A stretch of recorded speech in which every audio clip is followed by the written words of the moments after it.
নমস্কার, welcome to my channel garden with Flora ফানা। আজকে দেখতে পাচ্ছেন আমার বাগানের যে ভিডিওটা দিয়েছি, ওখানে প্রজাপতি আসছে। ওই প্রজাপতিটা লেখা আছে ওখানটাতেই, ভালো করে দেখলে বুঝতে পারবেন। তো আজ কথা বলবো পুরোপুরি পুদিনা নিয়ে।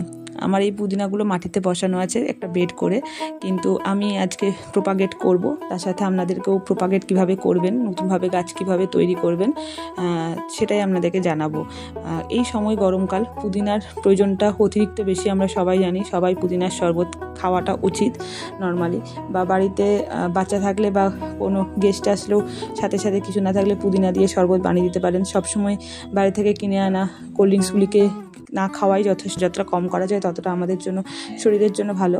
আর এই পুদিনা গাছগুলি যারা বাগান প্রেমী নয়, সবারই বাড়িতে একটা করে রাখা উচিত। তার কারণ হলো এই গাছগুলি সবসময় বাজারে থাকলেও কখনো কখনো আমাদের বাড়িতে কখন দরকার হয়ে পড়ে, তাই সেক্ষেত্রে 2-4টে পাতা নিজের বাগান থেকেই নিজে তুলে সেক্ষেত্রে শরবত খেলে বেশ ভালো লাগা কাজ করে। নিজের হাতে তৈরি করা থেকে তৈরি করা জিনিস গ্রহণ করলে।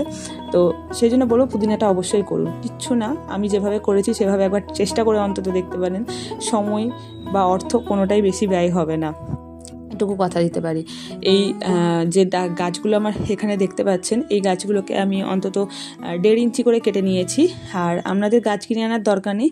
যদি বাজার থেকে পুদিনার ডাল যেগুলো বিক্রি হয়, যেগুলো থেকে আমরা শরবত বানানোর জন্য বাড়িতে নিয়ে আসি, সেই ডালগুলোকে ভালো করে কেটে ওপরে জাস্ট 2টো পাতা রেখে কেটে ডালগুলোকে ভালো করে বেঁধে দিন। আলাদা করে ডালগুলোকে বেশি কাটার দরকার নেই, জাস্ট ওপরে 2টো পাতা রেখে পুরোপুরি কেটে দিন। আমার এটা বাড়ির গাছ বলে আমি আর সব পাতাগুলোকে কাটিনি।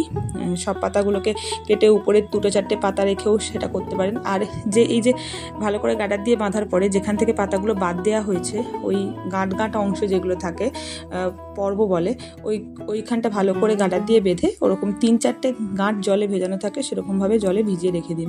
আমি দেখতে পাচ্ছেন জলে ভিজিয়ে রেখেছি। এক্ষেত্রে কি হবে, 7-10 দিন পরে মাঝে মধ্যে চেক করে দেখবেন শিকড় আসছে কিনা। শিকড় আসার পরে গাছগুলিকে বসান, কারণ গাছ এই সময় গাছকে শিকড় বের করে বসালে গাছটা প্রোপাগেট ভালো হয়। আমি অনেক ক্ষেত্রে গাছ এনেও বসিয়েছি, আবার এভাবেও বসিয়েছি। এর ক্ষেত্রে আমি সাকসেস রেটটা অনেক বেশি পেয়েছি। আর যাদের বাগানে পুদিনা একটা কন্টেনারে আছে, তারা চেষ্টা করুন 3-4টে জায়গায় পুদিনাগুলোকে করে রাখা, কারণ প্রচণ্ড গরম পড়েছে। গাছগুলি একদম অনেক সময় ঝলসে যাচ্ছে জলের অভাবে। তো কোনো একটি পটের গাছ নষ্ট হয়ে গেলে আরেকটি পট আপনার ব্যাকআপ হিসাবে থাকবে। আর এই সময় হচ্ছে মাটি যেটা তৈরি করবেন, বালি মাটি, কোকোপিট, কিছুটা ভার্মিকম্পোস্ট বা বাড়ির ফেলে দেওয়া সবজি খোসা, সেগুলিকে সমপরিমাণে মিশিয়ে গাছগুলিকে বসিয়ে দিন। কোকোপিট না থাকলে অসুবিধার কিছু নেই, গোবর সার ব্যবহার করতে পারেন। দিয়ে গাছগুলিকে শিকড় বেরোলে আস্তে আস্তে করে চেপে চেপে বসিয়ে দিন এবং সমানে জল দিতে থাকুন। দেখবেন গাছ সুন্দরভাবে লেগে গেছে। আর যাদের অলরেডি গাছ এই সময় কিছুটা কালো কালো হয়ে যাচ্ছে, পাতাগুলো একদম জ্বলে যাচ্ছে, সেই পাতা শুকিয়ে যাওয়া পাতাগুলোকে একদম ভালো করে ডালগুলোকে কেটে পরিষ্কার করে যে কন্টেনারটা আছে সেখানে আমরা যে চামচ দিয়ে খাই, যে ফর্ক যেটাকে বলে থাকি, কাঁটা চামচ, সেটাকে দিয়ে ভালো করে একটু মাটিগুলোকে ঝুড়ো করে তার মধ্যে হচ্ছে কিছুটা যদি গোবর সার থাকে বা ভার্মিকম্পোস্ট থাকে বা বাড়িতে তৈরি করা কোনো সার যদি থাকে, সেগুলোকে ভালো করে দিয়ে ভালো করে একদম শুকিয়ে যাওয়া ডালগুলোকে বাদ দিয়ে জল দিতে থাকুন। দেখবেন গাছগুলি আবার নতুনভাবে হচ্ছে এবং গাছগুলি গ্রোথ আবার সুন্দরভাবে হবে। তো এটাই হলো পুদিনা করার একদম বেসিক ব্যাপার। ভয়ের কিছু কারণ নেই, এভাবে আপনারা পুদিনা করতে থাকুন। আর জল অনবরত দিনে 2 থেকে 3 বার দেওয়ার চেষ্টা করুন। এই সময় বাড়িতে বাচ্চা থাকলে তাদেরকে এই কাজে নিয়োগ করতে পারেন। এটা করতে খুব বেশি অর্থ বা সময় ব্যয় হয় না, শুধু কষ্ট করে আপনাকে গাছগুলো বসিয়ে দিতে হবে। তারপর সারা বছর আপনি আপনার পুদিনার সাপ্লাই নিজেই পেয়ে থাকবেন। এখন নিজের বাগানে কিছু তৈরি করে নিজের সেটা স্বাদ নেওয়াটাই সব থেকে মজার ব্যাপার। তাতে আপনাদের মন ভালো থাকবে আশা করি।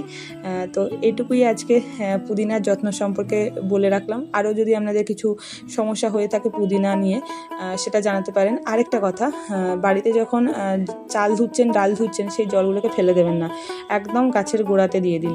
এইসব যারা পুদিনা এই সমস্ত ছোটো ছোটো হার্বসের গাছগুলো বাড়িতে করছেন, তারা ওখানে দিয়ে দিন, ফেলে দেবেন না। এই সময় প্রচণ্ড গরম, জল নষ্টটা একদমই উচিত না। ড্রেন দিয়ে পাস না করে দিয়ে একদম গাছের গোড়াতে দিয়ে দিন, আর সুন্দর গাছ বাড়তে থাকবে।